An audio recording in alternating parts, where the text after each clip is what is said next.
Okay, everyone. So, as you know, in class, we started the novel Night by Elie Wiesel, and we are going to be, even though we're kind of separated in class, and we've got some people reading the novel with me, and then some people moving on their own pace and reading the novel independently, everybody is still is responsible for doing the homework video and really getting to understand and grasp the novel on a deeper level. So at the end of tonight's homework, you will know more about the author and get the story kind of under control or understood as a broad overview as we start the novel this week.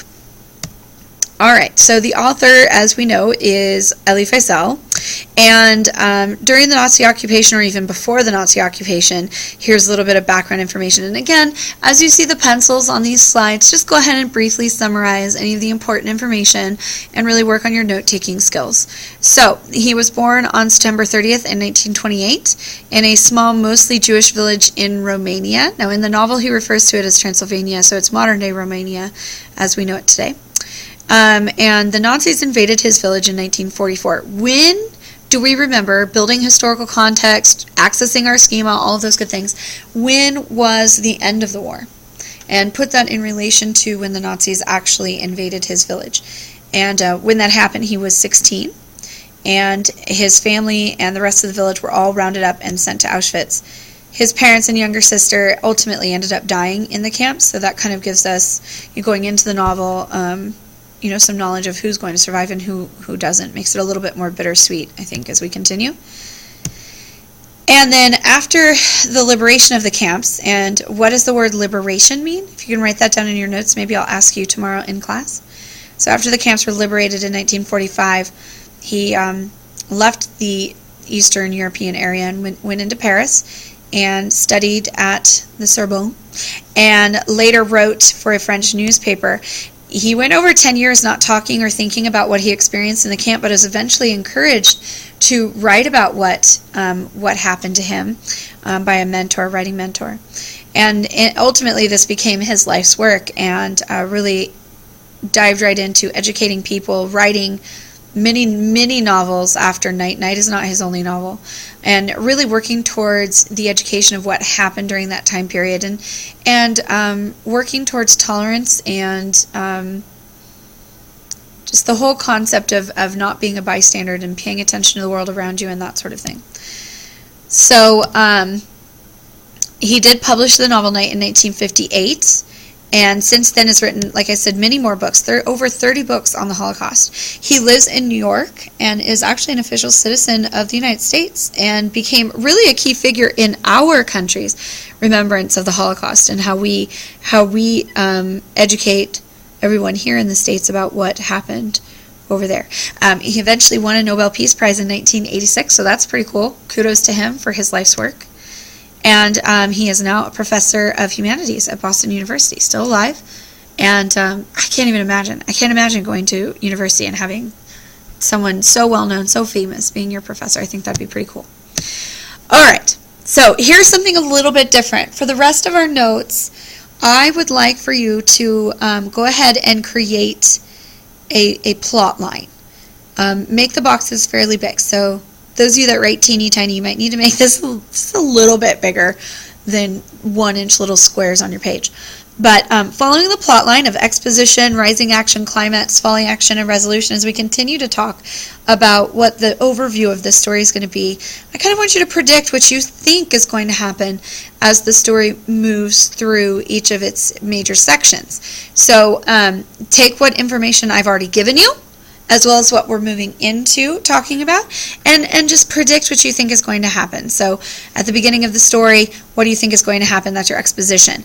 As the bulk of the story continues and we see a change of setting, what is happening in the rising action and the setup for the climax itself? The climax, we should know, that's the point where the problem is at its worst. What do you predict the worst of this story could possibly be? With all of our background historical context on the Holocaust and everything that we know, what is your prediction? As far as the falling action, where problems are starting to get resolved, we know that we lead towards the liberation of the camp. How do you think the novel is going to end? How are things going to be fixed and resolved? And then finally, that resolution. And think about all that we know about what happened after after the liberation of the camps and Elie's life after that, if you want to kind of continue that, which goes beyond the novel really, but just take what you're getting out of these next couple of slides and let's see how you do, how well you can do at predicting the plot. Okay, so hopefully either through my whole explanation of what you're supposed to be doing and breakdown of each of these little boxes here, you've had enough time to draw this into your paper. If not, obviously hit the pause button, but I'm going to continue on now. All right. So this is his perspective on the Holocaust. I've heard it referred to as his memoir, but I've also heard it referred to, by him as a piece of fiction, as a historical fiction piece, in that, it is a story itself. It's based on real events that happened to him, but there are some fictional pieces to make the story continue to run. So, take it as you will. You might see both of those out there. If you research more into the novel, you might see both of those things out there. So he tells about his actual experiences as a teenager, suffering all the extreme conditions of the concentration camps during World War II. And his family endured both the physical and emotional torture at the hands of Hitler officers in the death camps. We see by the novel's finish that he witnesses the death of his family, and it really, like I said, it changes his life path forever. I mean, prior to this, maybe he would have, grown old and died in that same little village. But as it stands, I mean, look at where his life path went. I mean, he went and studied college in Paris and then ended up being encouraged to write this novel, and now he's a U.S. citizen. Who knows where he would have ended up had this not, completely altered and changed his path. So he begins the work in 1941 in his hometown. I think what he's really trying to do for us here is to show us how different life was for a Jewish family prior to the war, to try and introduce you to a lot of Jewish traditions. As we begin reading the novel in class, you'll start to notice that there's a lot of really unfamiliar words that are all, Jewish in origin. We're going to have to talk a lot about that. And what is the author's purpose in doing that? I mean, he really wants you to understand some of their traditions, their overall belief in the goodness of people, their sense of safety within their own community, and just really how their life was prior to the Nazi invasion. So that part is really important. But then the majority of the novel obviously is, set in the concentration work camps during the Holocaust. So really a contrast between the home, quote unquote home, that you experience in the beginning to how cruel and inhumane the Nazis then become with their treatment and what he experiences through his formative years of being a teenager.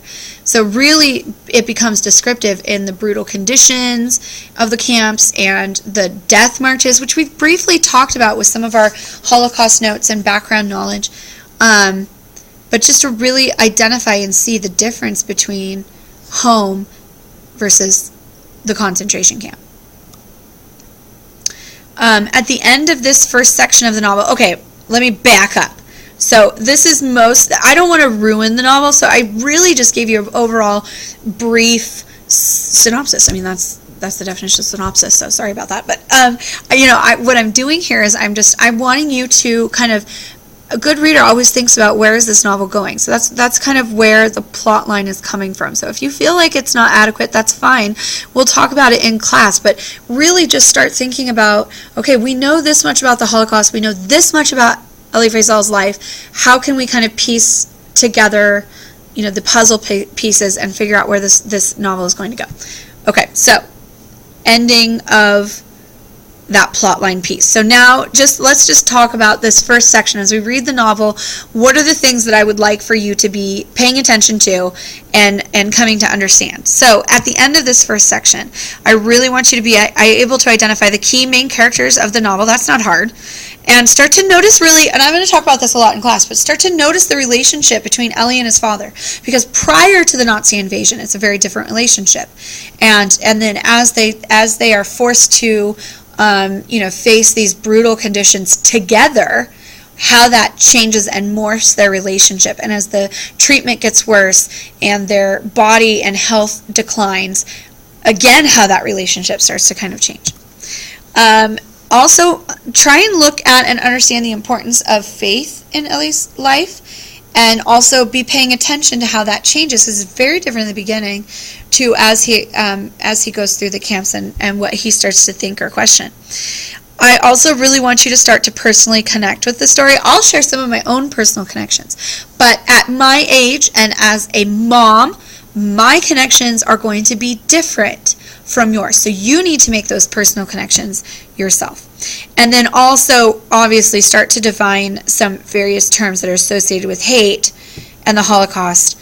And we're going to be doing an art project. I'm going to give you the information. You've seen the previous year's collages up in class. You guys are going to be doing that as well as we move into spring break and the week beyond. I'm giving you 2 weeks to work on this project, so no excuses. Everyone's getting it done.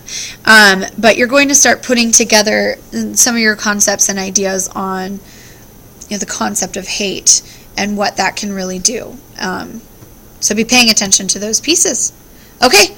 So a little bit longer tonight, but I think it's all really good stuff, and we're just going to continue reading the novel together. So you're finished. Don't forget to answer the questions in the digital section. They look a little bit different tonight, and I will see you in class tomorrow, and we'll have a brief discussion on how you did on the plot line and some of the other additional questions I asked during this tutorial. Okay, see you guys.